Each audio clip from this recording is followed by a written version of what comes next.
아우, 저 매일 1000보씩은 꼬박꼬박 걸어요. 영양제도 유튜브 보고 나서 5개씩 챙겨 먹습니다. 그런데 왜 더 피곤하죠? 하루 종일 퉁퉁 붓고 열받아서 살 수가 없습니다. 화병인가 봐요. 왜 이리 부쩍 늙어 보일까요? 분명 건강하려고 매일 이거저거 노력하는데 묘하게 이 노력이 나를 배신하는 느낌 다들 느끼시죠? 저속노화라는 키워드가 요즘 핫합니다. 오늘 주제는 가속노화입니다. 노화라는 게 무슨 20, 30년 뒤에 갑자기 저 멀리서 오는 게 아니죠. 내가 열심히 하고 있는 노력이 사실은 거꾸로 가속노화를 앞당기고 있다는 것이 오늘의 핵심입니다. 우리 건강이라는 게 올해는 좀 피곤했으니까 내년엔 정신 차리고 잘하자 이렇게 리셋할 수 있는 게 아니죠. 복리로 쌓이는 빚과 비슷합니다. 한 번에 크게 눈덩이처럼 얻어맞는 거죠. 그렇다고 두 손 놓고 볼 수는 없잖아요. 나도 모르게 잘못 누르고 있는 가속노화 스위치 어떻게 되돌릴 수 있을지 피부에 와닿게 해드리기 위해서 15억 원짜리 계산서를 한번 뜯어보겠습니다.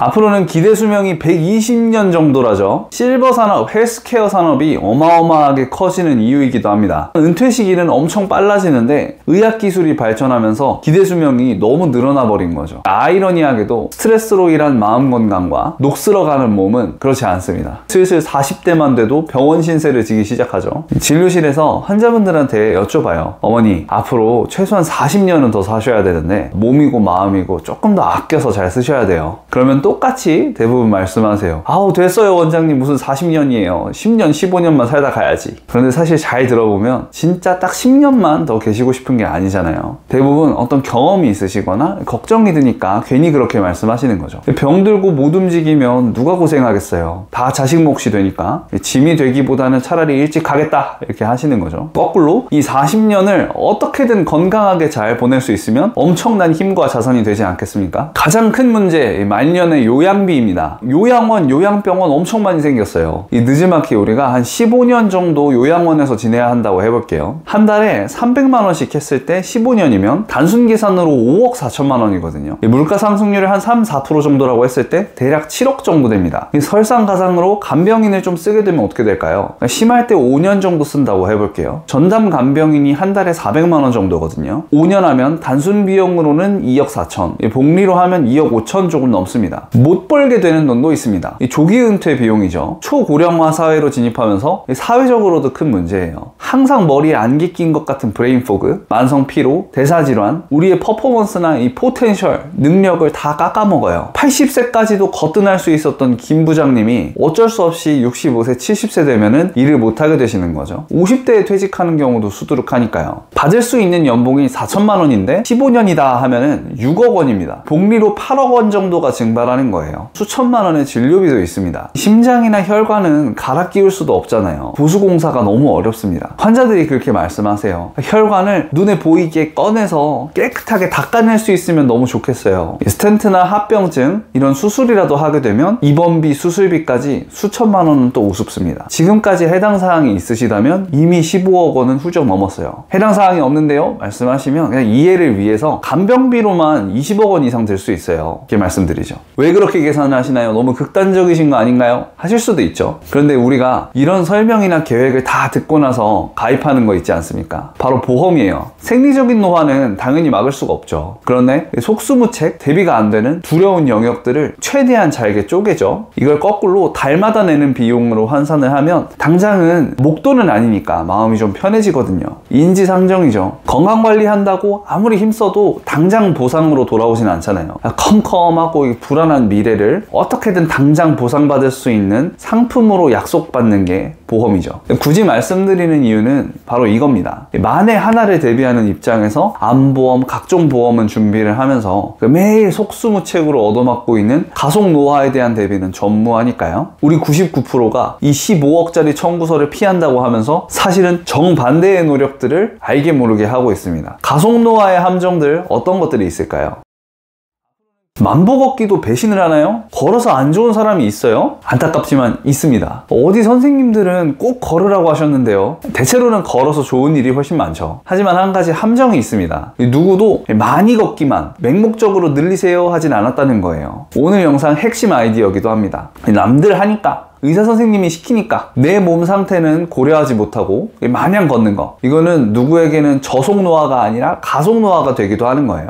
한 보고에서는 65세 이상 노인들을 봤더니 근력 운동의 실행률이 17% 정도밖에 안 된다는 거예요. 5명 중 1명도 안 하신다는 겁니다. 여성분들은 더 심각해요. 8% 정도, 10명 중에 1명도 안 하신다는 거예요. EBS 명의 프로그램에 나오신 88세 어르신이 있습니다. 신체 나이가 69세시래요. 남들은 자전거 타고 러닝만 좀 뛰다 가는데 나는 근육 운동을 주로 합니다, 그러셨어요. 우리 근육은 40대만 돼도 매년 1, 2%씩 쭉쭉 빠집니다. 우리 활력의 근간이 되고 에너지 공장이에요. 이미 약해진 몸으로 하루 종일 걷기만 한다고 하면 단순 과소모가 되는 겁니다. 휘발유도 덜 채우고 엔진오일 보충 안 하면서 차만 계속 굴리는 거예요. 그러니까 척추나 관절을 지탱하는 주변 조직들 안정성은 떨어지고 원인도 모를 만성 통증, 만성 염증에 시달리게 되는 겁니다. 답답해서 검사를 잘 해봐도 특별히 문제는 또 없다고 하고요. 결국 누구나 많이 걷는다고 다 좋은 게 아니고 내 상황을 어느 정도 파악한 후에 전략을 짜야 된다는 말이죠.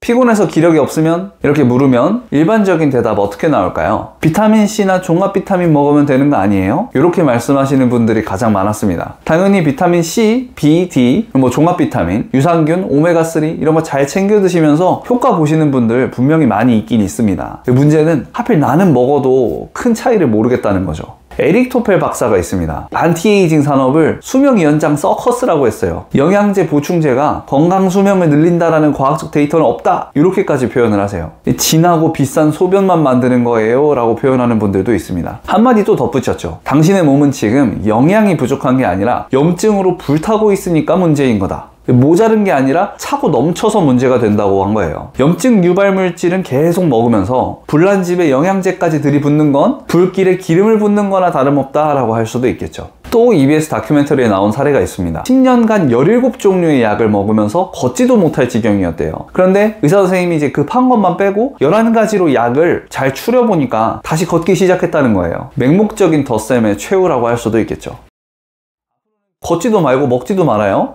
당연히 그런 말씀은 아니고요. 40년 이상 남은 인생의 핵심이 될 수도 있는 아이디어를 공유해 드리는 거예요. 남한테 좋다고 하는 그 건강법이 나한테는 독이 될 수도 있다, 이것만 기억하고 가셔도 좋습니다. 건강을 챙기는 방법이 상황에 따라서는 180도 다를 수도 있다는 거예요. EBS 내용을 한 번 더 빌리자면, 먼저 50대 이전, 30대부터는 대사가 과잉된 상태가 많다고 하죠. 예를 들어서 당화혈색소 수치가 9.5가 나왔다, 잉여 자원이 너무 많은 상태라는 거예요. 이런 분들은 뭘 더 하실 생각을 하지 말고 뺄셈을 해야 된다는 겁니다. 걷기, 달리기 이때는 아주 좋겠죠. 유산소 비중을 높일수록 좋은 겁니다. 반면에 60대 이상에서 대사가 과하게 소모될 때는 반대입니다. 기력, 근력이 줄줄 빠져나가고 있는 노쇠의 상태에선 마냥 뺄셈해서는 안 된다는 거예요. 맨날 당뇨 환자처럼 흰밥 줄여 먹고 고기 가려 먹고 그럴 때가 아니라는 거죠. 그러니 유행하고 있는 간헐적 단식, 저탄고지 60대 이상에서 잘못 따라 하시면 가속 노화가 아니라 노쇠 급행열차를 타게 될 수도 있다는 말입니다.